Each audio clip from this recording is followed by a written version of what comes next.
Buenos días, buenas tardes, buenas noches, indistintamente de la hora en la que tengan la gentileza de ver este video. Eh, esta entrevista es una entrevista muy especial porque estamos trabajando, estamos indagando de alguna u otra manera cómo funciona la mente del deportista de élite, cómo funciona la mente del deportista exitoso. Y qué mejor que obtener esa información de alguien que logró lo que probablemente muchísimos de los deportistas quieren hacerlo. Ser miembro de una selección provincial, ser miembro de una selección nacional, tener logros a nivel internacional. Y ahora en su nuevo rol de padre de familia de un deportista de élite, en su nuevo rol de entrenador, haciendo patria fuera de las fronteras del Ecuador, está contribuyendo enormemente al taekwondo y específicamente al deporte ecuatoriano. Qué alegría poderle tener aquí conmigo a Héctor Granda, gloria del deporte ecuatoriano, y es imposible no mencionar dentro de la historia del taekwondo su nombre. En su momento, en otra entrevista, le tuvimos a su hermano, Luis Granda, y los dos de alguna u otra forma marcaron toda una época, marcaron toda una generación, digámoslo así, donde el taekwondo antiguo que se conoce realmente requería de carácter, de voluntad, de fuerza, de tenacidad, de soporte. Y eso implica una fortaleza mental muy grande. Héctor, te agradezco muchísimo el No, te tiempo agradezco a ti. que me dedicas, y no solamente a mí, sino a todas las personas que de alguna u otra manera te conocen, y que va a ser un hermoso recuerdo volver a topar esas historias, pero también para la gente que no te conoce, que sepa exactamente quién es Héctor Granda, qué fue lo que hizo, cuál es la huella que tú dejaste, y a partir de eso, pues que ellos también empiecen a asumir y a asimilar todas las enseñanzas que de alguna u otra forma podemos generar a partir de esta entrevista. Eh, para la gente, las nuevas generaciones, para los chicos que están viniendo actualmente en este hermoso deporte del taekwondo. ¿Quién es Héctor Granda? Cuéntales. Bueno, yo en mis inicios, bueno, comenzamos en la Universidad Central, el entrenamiento bajo la dirección del arquitecto Medardo Salazar, un gran entrenador, ¿cómo podría decirte? Un referente del taekwondo a nivel nacional e internacional. Uh -huh. Son de los primeros árbitros a nivel nacional, primer entrenador, que mucha gente lo hemos seguido. Y gracias a él, y aparte la otra opción de que siempre nosotros comenzamos con mi padre. Mi padre nos inculcó, nos incursionó en el deporte, con las bases. Pero luego ya pasamos a la Universidad Central, a la época, pues, lo de siempre, no había ni infantil, ni juvenil, ni nada. Era Todos contra todos. a los 13 años ya era seleccionado de Pichincha. ¿A 14 qué edad años ya seleccionado. empiezas? ¿A qué edad empiezas a entrenar? Nosotros empezamos ¿Con tu padre a qué con mi edad? padre a los 5 años, 6 años, o sea, desde que tenía uso de razón, ya empezamos nosotros a incursionar en el deporte. Uh -huh. Él incursionó como mucho con el Hapkido. Y ya luego el Hapkido va casi de la mano del taekwondo, son deportes coreanos. Ajá. Entonces cuando entramos al taekwondo, Lucho empezó con el karate, ¿eh? Entró al karate, me recuerdo que era en el Fernández Madrid.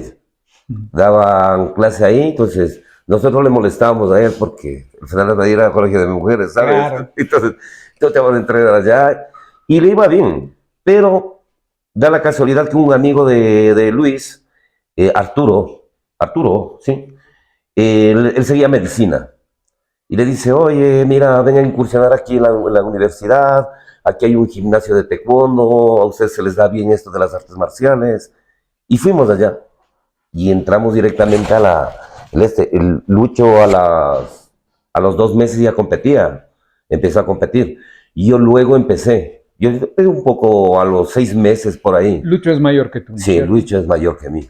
Entonces empezamos y yo me recuerdo que el primer campeonato que salí con Pichincha, da la casualidad de que de entrenador estaba Marcelo Vargas.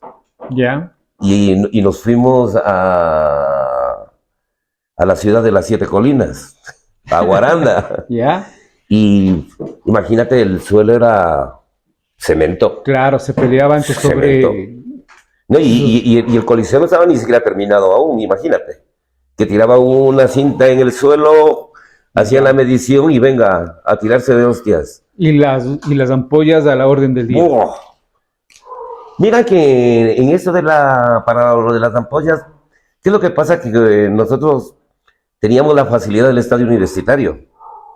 Y claro, nosotros nos damos las 10 vueltas. Y la pista era de carbón. Sí, de carbón. De carbón, me acuerdo De que era. carbón y el césped, bueno, entre comillas, uno de los mejores céspedes que trajo, porque es el césped traído de Inglaterra. No, de Inglaterra. Ya. De Inglaterra, le tenían, entre comillas, conservado, ¿no? Entre comillas. Y las gradas, y darte las 10 vueltas, es que todos los días llegabas y te dabas 10 vueltas. Y ya cuando tú llegabas a un campeonato, pues imagínate el físico que uno cargaba. Claro. Y Sí. terminaba las de ese y el circuito de las gradas. Y luego el entrenamiento. Tanto así, ¿Cuántas horas entrenabas? normalmente de 4 a 5 horas. Porque nosotros ya a la final era llegar por la mañana, ir al colegio, volver a la universidad, quedarse ahí, te ponías, terminabas los deberes ahí y ya tenías el turno de la noche. Y ahí regresábamos a la casa y el otro día lo mismo. La misma rutina, la misma rutina. Comíamos fuera de casa, nos hinchamos las salchipapas y hamburguesas, que veas, que da miedo. Claro, ya era. No había la facilidad que existe ahora. Porque normalmente un deportista, hoy en la actualidad un deportista de élite, mínimo, tiene que tener el entrenador, el preparador físico y una parte muy importante, el psicólogo. Un psicólogo deportivo, que aparte de ser, si no solo entra en el aspecto deportivo, sino también en el aspecto humano, en Personal y familiar. cómo te sientes, cómo vas, terminas un campeonato, te llama el psicólogo, habla con el entrenador, hacemos videoconferencia con el entrenador, el psicólogo, porque es un proceso muy grande, hoy por hoy es un proceso muy fuerte y se ha vuelto un deporte elitista. Sí. Porque hoy por hoy, imagínate, nosotros cuando peleábamos, que eran los protectores, venía uno, los tubos de estos Las mangueras de la luz. mangueras de estas de agua, Ajá. que eran metidas ahí, no había las protecciones básicas, No había luego, calzal, no había nada, no había nada. Y ya luego, bueno, mira, he vivido un proceso que incluso cuando yo ya me retiré de aquí del Ecuador, yo también competí en España. Entonces ya cambia la historia porque qué cabezal, qué guantines, qué patucos, Claro. la forma del taekwondo cómo ha evolucionado. Hay mucha gente, ¿no? No Claro. sé, yo respeto mucho la decisión que han tomado, porque dicen, no, el deporte de antes era mejor que el moderno, No, pero donde yo lo veo, no es así. El deporte actual, oye, el taekwondo actual, es de más exigencia.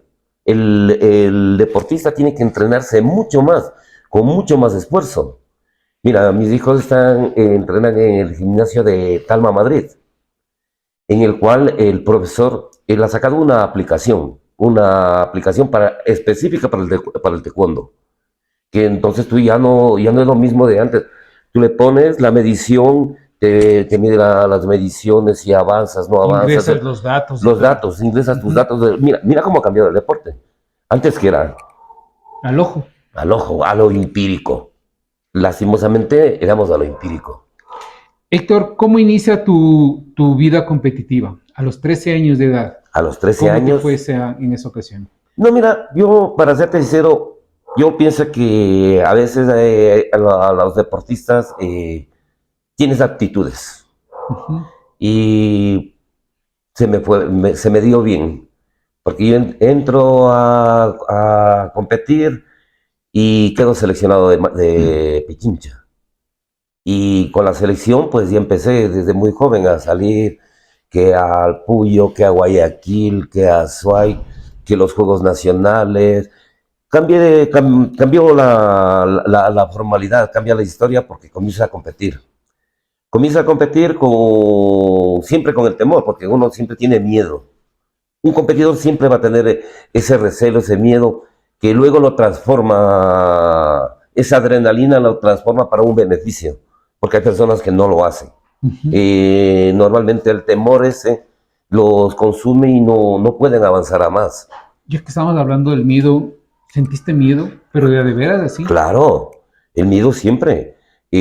Yo me he topado con muchos deportistas muy buenos, Jimmy Moreira, Giovanni Sigüenza, Vinicio Melo, Fabián Jaramillo, que a mi época, me recuerdo, tengo una anécdota que cuando peleé Nacional Universitario, que era selectivo para el Mundial Universitario. El de Santander en España. Sí, el de Santander en España. Me recuerdo que la primera pelea la hice con el hermano de Edwin Arteaga.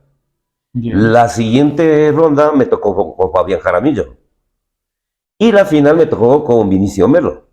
Imagínate Sí, me acuerdo de esa pelea. Imagínate el cuadro de competidores que eran de élite, porque ellos ya venían mucho más antes que mí. Claro. Y tenían muy buen nivel. Hombre, un nivel excelente.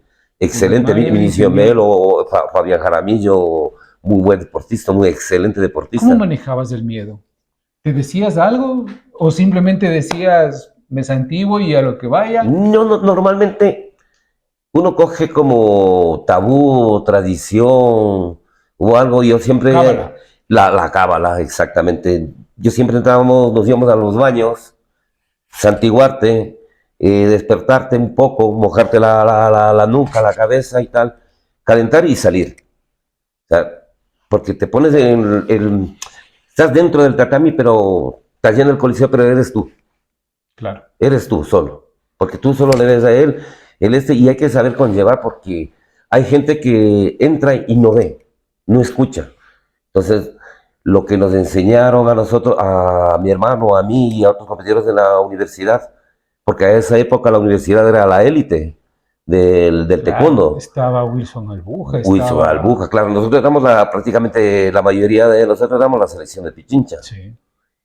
Y que lo que pasa que esa forma del temor se convertía en saber cómo conllevarla. Saber al momento de pelear, escuchar a tu entrenador sin regresar a mirarlo, sin verlo, escuchar, ver las posibilidades de satisfacción, porque a veces el perder es ganar más que... Porque si tú llegas a un momento dado que estás gana, el top ten, y te descuidas por ti mismo. Dices, no, si ya no hay nadie que me gane, pues no. Confías. Y la confianza esa es muy mala compañera. ¿Eh? ¿Sentiste presión porque la gente sabía que tú ibas a ganar? ¿Tenías esa presión de decir, vamos a Juegos Nacionales en la categoría? Tú peleabas en Bantam. Feder. Bueno, yo incursioné por mucho. No, yo incursioné mucho. Empecé en fin. Ya. Yo empecé en fin. Ya, pero luego fui evolucionando ya. Ya fuiste agarrando iba agarrando más cuerpo. ¿Qué es lo que pasa? Que mi siguiente categoría era fly. Y yo tomo la decisión de subirme de peso. Claro, como era más alto que Lucho, ya estaba agarrando más cuerpo y tal, y decido subir a Bantam. En Bantam peleé mucho tiempo. Es más, yo salí seleccionado para los Panamericanos en Puerto Rico, en Bantam. Pero ¿qué es lo que pasa? Que en Bantam ya no tenía tanto, ya no aguantaba estarme bajando de peso. Como estaba muy joven también, y a mí hablamos con las personas que estaban al medio, porque en la categoría Bantam, en la categoría Feder, estaba Edwin Arteaga. Él estaba seleccionado en la categoría Feder. Pero ¿qué pasa? Que con el ingeniero Ignacio Dueñas hablamos y tal, y Edwin me dice, mira, que yo me bajo a Bantam. tú súbete a Feder. Entonces acepto el reto y venga, me voy yo a Feder. Fede. En Feder, vamos, salimos, competimos muy bien. Para cuartos de final me eliminó Estados Unidos. ¿Qué es lo que pasa? Que al rato que vuelvo, estaban los Juegos Sudamericanos en juegos, ¿no? Y me voy a Trujillo. Y en Trujillo, pues bueno, me recuerdo que peleamos a la madrugada. Imagínate, como a esa época que habían las cosas, no se podía, algunas cosas, etcétera. Y voy y gano los Juegos Sudamericanos. Los gano. Y me recuerdo que en mi esquina estaba Javier Romero. Y el Javier me decía, Cholo, que es que yo no me muevo de aquí. Estaba sentada en la banca. Dice que es la cábala, dice, que vamos a la final, te toca con Chile. Y el tío se venía quedando segundo en el mundo. Ya. Y dice, ¿y tú cómo te sientes? ¿Tu reacción qué es? Digo, pues nada, a ver, estoy un poco acojonado. A ver, que hemos llegado, estamos en la final. Pero si hemos llegado a la final, yo pienso que llegamos más lejos. Vamos, vamos, vamos. Y me pongo con el que estaba delegado de Taekwondo, que era de Guayaquil, que el otro me dice, pero, Granda, confiamos en ti, yo de aquí no me muevo ni al baño. Dice, venga, vamos. Vamos, y una pelea muy, muy discutida. Al tercer round que entro, me recuerdo, doy paso y Tuichagui y me lo elevo al tío, pero como un medio metro por encima. Se la comió enterita. Y de repente reacciono yo y digo, a ver, vamos, si le estoy dando. Y no te Sí. dieron el punto. No, no, me dieron el punto. Ah. Claro que me dieron el punto, pero en mi forma ese miedo que tenía, se transformó en otra cosa. Ya vino el ego personal. Dije, no, yo soy mejor que este tío. Vamos, que yo voy a por él. Y fui a por él y fui a por él, que el hombre no se creía que había perdido. El entrenador, me recuerdo que al final de la competencia, a la época, casi nadie llevaba, bueno, de Ecuador no llevábamos nada para filmar ni vídeos, pero ellos ya lo tenían. Imagínate el cuadro Argentina, Claro. Chile, tenían toda la implementación. ¿Y nosotros qué teníamos? El entrenador, el dirigente y tú. No había más. Ujú. Lo ganamos. Y Javier me decía, que no lo puedo creer, dice Héctor. Le has ganado a ese tío. Yo digo, es que yo confío en mí mismo. Digo, a ver, ese miedo, el miedo, porque es muy importante topar esa fase. El miedo hay que saber transformarlo. Esa adrenalina que uno tiene y transformarla a favor de uno. Porque si tú piensas dos o tres veces y estás titubeando dentro de la pelea, has perdido. La duda te mata. Has perdido porque dices, no, lo hago, no lo hago, si lo hubiera hecho, si no lo hubiera hecho, pero uno se va transformando y va evolucionando. Y luego llegas a madurar deportivamente, porque todo es madurar deportivamente, Ujú. independientemente de la edad que tengas, porque ya llegas y ya maduras porque es tu trabajo, prácticamente es como un trabajo. Tú entras y lo que has hecho fuera del entrenamiento lo demuestras en el tatami. Y entonces vas poco a poco, vas evolucionando, ganas, pierdes. Me recuerdo muy bien en los Juegos Nacionales, me ganó Jimmy Moreira. ¿Cómo lo tomaste? ¿Te dolió? Claro, me cayó mal, un sabor amargo. ¿Sentiste que él te ganó porque era mejor o tú dejaste de hacer algo? Yo dejé de hacer algo. Es lo que te digo, cuando uno llega a estar en top, entonces uno va demasiado confiado. Dices, no, yo entro y ya está. Te crees que por el nombre vas a ganar, pero es mentira. Es mentira porque si no entrenas con tu capacidad y tal, pues el reflejo está ahí. Perdí la final. Voy a Manta y me vuelve a ganar. ¿Ya? Digo, yo entendí y dije, ya, pero ese ya no fue tanto el mal sabor. Dije, no, venga, vamos, que tú puedes. Me dedico a entrenar, vuelvo a las bases de nuevo con el arquitecto, planificamos.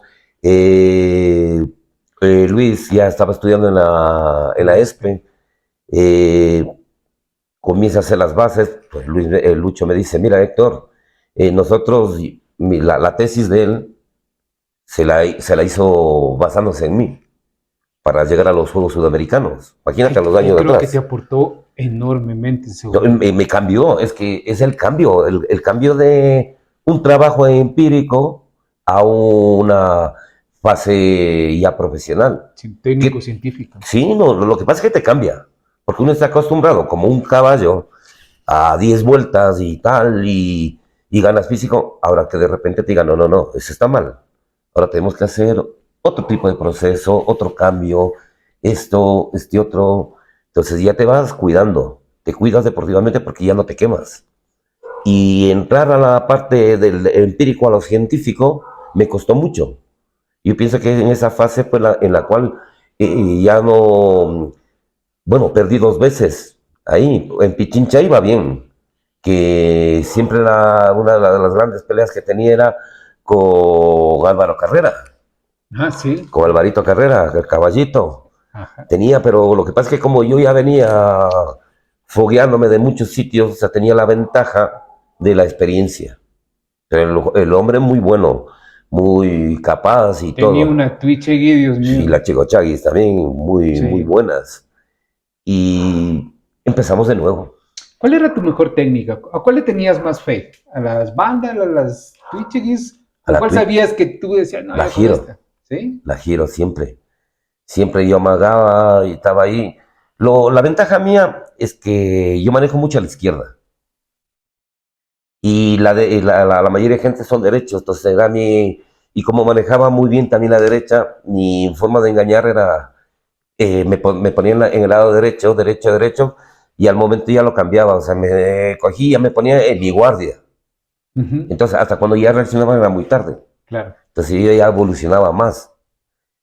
Y en esto, mira que luego en el Coliseo Rumiñahui, que me recuerdo creo que era el selectivo para el Iberoamericano o algo, ya me topo en la final con Jimmy, el difunto Jimmy Moreira, que Dios lo tenga en gloria. Y de entrada voy a entrar igual, paso Tuichagui, me lo mandé, pero no supo ni por dónde le entró. Y a trabajarlo, trabajarlo, trabajarlo, pero ya cuando él ya reaccionó, pues ya estaba perdido. Y volví de nuevo ya arriba, al límite, y venga a competir, venga a competir, venga a competir. Y ya terminando los años ya de ¿Hasta competencia, qué año competiste? hasta los 30 años. 30 ¿Aquí en el años. Ecuador? En el ¿O incluido España? Ecuador y España. Porque yo ya a las finales ya del último comencé a pelear y salió a la palestra este muchacho muy bueno, Giovanni Sigüenza, Ujú. que ya ganaba, perdía, pero él venía más joven, Por supuesto. mucho más joven, venía con otra formación diferente, más profesional y todo, y uno ya estaba Ujú. en el declive porque lastimosamente no había ayuda. Claro. A la época no había ayuda. Entonces, no sé, yo decidí irme a España. Mi idea era irme a Corea, pero usarle a España como trampolín. Pero nada, Te no. quedaste ahí. No, no, le conocí a la mujer y ya me quedé Y ahí te en España. cambió. Me cambió todo. Bueno, y la ventaja mía es que el deporte siempre estuvo ahí, presente. Héctor, ¿cómo manejaste las lesiones? Inclusive sé últimamente que tuviste una operación de cadera, pero dejando eso por el momento a un lado, cuando tú te lesionabas, cuando tú tenías que competir y a veces sentías el golpe, te dolía, imagino, aunque dabas la apariencia de que no te dolía nada, verás, como decía Lucho, soy de hierro. Sí, sí, Entonces, ¿cómo manejabas las lesiones? ¿Cómo ¿Cómo manejabas el dolor sobre todo? Porque hay gente que pega, le duele y ya no quiere seguir peleando. Pero sin embargo, una de las características que tú y Lucho tenían era que eran incansables, o sea, y dale, y dale, y dale. ¿Cómo hiciste eso? Yo pienso que para lo bueno es que tuvimos buena ayuda, buen apoyo. Como en la Universidad Central, el doctor Mora, él siempre estuvo presto ahí, porque el grupo médico estaba para los estudiantes de la Universidad Central, ¿no? Uh-huh. Pero como él le gustaba mucho el deporte, y ya pues, él lo manifestó, ¿no? Muchachos que están en un nivel alto, no tenéis la parte económica para poder hacerse atender con un médico.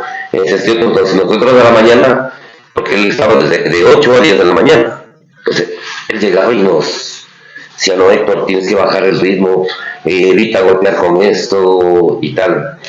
Pero luego ya en la competencia, porque llegabas lesionado, eventualmente llegabas lesionado. Y no es como ahora que tú dices, bueno, vamos a sacarnos de este campeonato, Uh-huh. porque estás golpeado y para proceder al próximo. No había ese seguimiento y tal. Pero yo más era la idea, ¿cómo te puedo decir? A lo jarocho, a lo criollo, o sea, te comías el mundo, porque estabas en el nivel de acá y tú sabías que el mismo lesionado tenías una ventaja, ya que ya pesaba el nombre. Claro. Pues como ya pesaba el nombre, pues ibas y sabías que si ibas a venir al 80, al 70%, sabías ya qué es lo que tenías que hacer. Y poco a poco. Y ese es El secreto. el secreto. Aquí está. ¿No? Y mira, y la verdad, mira, ahora a raíz de, bueno, tuve un accidente de trabajo, en el cual me han puesto una prótesis de cadera, tuve 5 operaciones de la mano, y esto, y lo que me había manifestado el médico ahí en Suiza, dice, es que hombre, dice, es muy diferente operar a un deportista que a una persona normal. Porque, mira, a la semana y media estás caminando. Estás pateando, inclusive, te veo. Sí, no, sí, igual. Voy poco a poco regresando al deporte. Más que todo, mis hijos están en el deporte, siguen. Mira, que yo no quería que sigan mi deporte. ¿Por qué?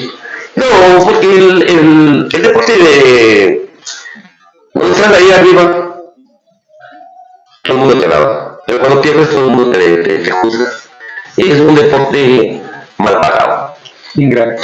Demasiado ingrato. Y peor como entrenador, es más ingrato todavía, porque cuando estás arriba, has ganado, les llevas muy bien, pero cuando pierden, ¿quién es el culpable?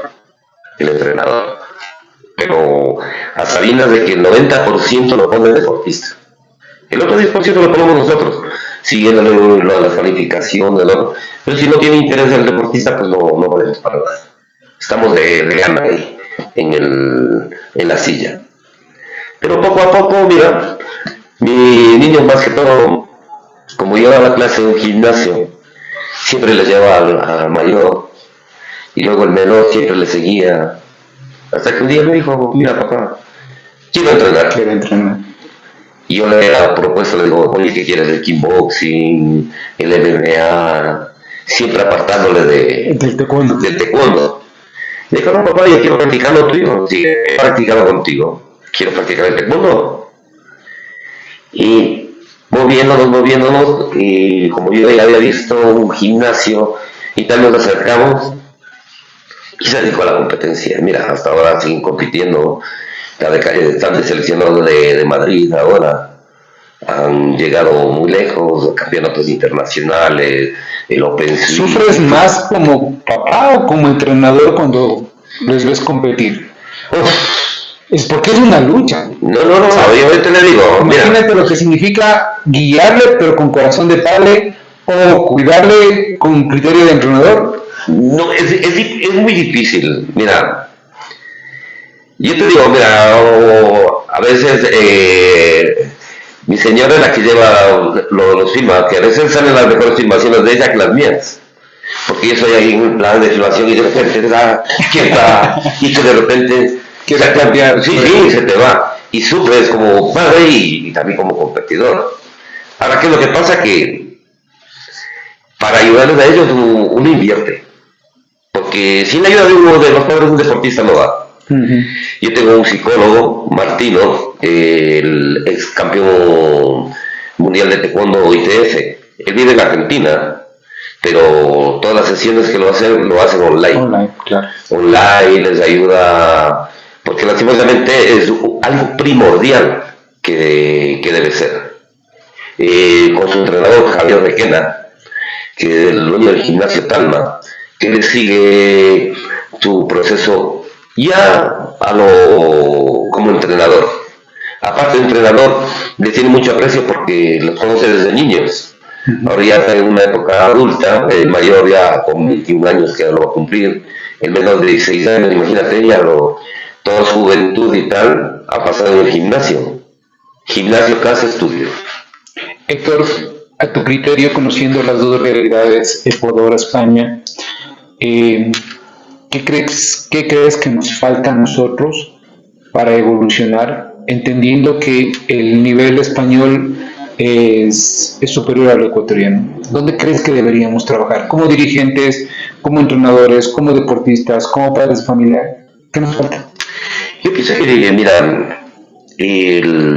a nivel de dirigencia, he visto ahora actualmente con el nuevo presidente, con Juan Carlos Ramírez, que está invirtiendo en el deportista. Tenemos la Casa del Deporte Permanente de está haciendo un gran trabajo. Está haciendo excelente trabajo. Sí. Mira, recientemente que estuve esta semana, que fue donde nos encontramos de nuevo a los muchos años. Joder, qué cambios hemos tenido, ¿no? Mira, llegar a ver que vienen a entrenar ya con petos electrónicos, que antes no lo tenían. Ahora pues le veo por primera vez que está trayendo petos electrónicos, tiene una selección permanente, que ese es el trabajo que tiene que tener. Claro, comida, hospedaje. Es que eso es lo que hace Europa con el CAR, con el Centro de Alto Rendimiento. Tiene sus deportistas fijos entrenando y estudiando. Ahora ha comenzado con Juan Carlos, que ya tenía 4 deportistas becados para estudio, que es excelentísimo. Imagínate en otra época no existía. Que es el punto muy primordial del retroceso que ha habido en el deporte. Mira, es lo que te digo, y mira, tienes un preparador físico, tienes el coaching que le sigue el aspecto, y su entrenador. Y en la parte económica pues está la gente de la dirigencia, que les ayuda. Tampoco digamos que les va a dar un salario inmenso, pero para tener para sus Coca-Cola, sus Fanta, sus cosillas, su implementación, que es muy importante, personal. Héctor, quiero hacerte una última pregunta y después le quiero invitar a Lucho también para que nos acompañe. Porque sí quiero tocar un tema importante donde los dos son pieza fundamental. No, con esta pregunta termino contigo y luego voy con los dos. ¿Qué te dejó el taekwondo? Una vida entera. Mira, el taekwondo me ha ayudado tanto en lo personal, en lo deportivo, que está ahí, y en conocer gente. Amigos, mira, cuando la verdad yo en España empezó un poco a decaer el trabajo, y un gran amigo que también está viendo play de la carrera, él me dice, vete acá a Suiza. Ya llevo viviendo 17 años por ahí, ya hace mucho tiempo. Y mira, si no fuera por el deporte, por esas amistades que tú tienes, la forma elegante que uno se ha portado con las otras personas, pues imagínate que no hubiera conocido ni hubiera tenido un mejor trabajo. ¿Qué es lo que te deja el deporte? Las amistades, que para lo bueno, para lo malo, hay gente que se encuentra en mejor posición que uno. Y te dice, no, esto, mira, ven, toma la mano, te ayudo, yo te ayudo. Mira, ahora mismo en Madrid, mis hijos van a entrenar, aparte cuando está en el descanso y tal, que comienza a llevarles un poco también la preparación física. Un compañero muy grande hemos formado una asociación, él es Freddy Mendieta. Imagínate, un deportista de aquí de Ecuador, Claro. que él, bien o mal, me podría decir, oye, Héctor, te cobro tanto. No, dice, no, maestro, usted tiene sus hijos, venga, entrena acá. Gratuitamente me ayuda, hemos ido a muchos campeonatos. Y eso es lo que te deja el deporte, ese aliento de conocer gente que va. Me he ido a muchos lados de Europa, Italia, mira, está Alfonso García. Encontrarte con una persona que era prácticamente otra provincia, porque tú sabes, en el momento cuando estás de seleccionador, pues es tu enemigo. Es la rivalidad. La rivalidad. Pero ahora somos buenos amigos. Qué maravilla, qué maravilla.